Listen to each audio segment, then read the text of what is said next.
thina abantu abansundu ikakhulu sibili lapho esikhangelele khona, sikhangelele impilo yethu enkomeni.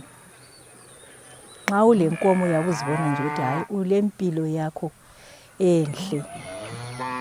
Siyafuya inkomo, sifuyela ukuthi inkomo ngiyayithengisa.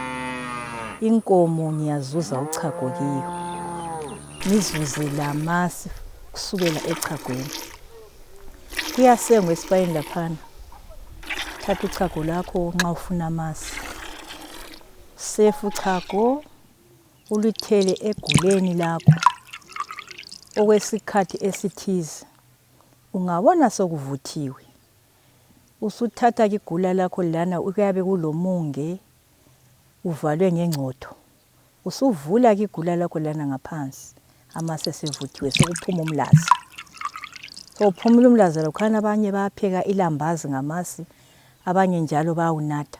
Kodwa ikakhulu amasi siyatsheba isitshwala ngawo, senza amasi omcaba, bilise amabele akho, pheka amabele akho kuhle, uwachole litsheni, uchole amabele lawana, amasi abe selungile.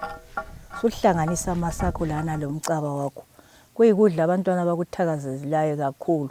Thina sikhuliswe yikho amasi ngoba sikhule silabogogo ababethanda kakhulu izinto zonezi zesintu.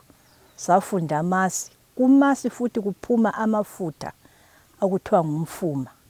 Ayatshaya ulaza lwana usulukhuphile, lutshaye luze luzosale seluphume amafutha.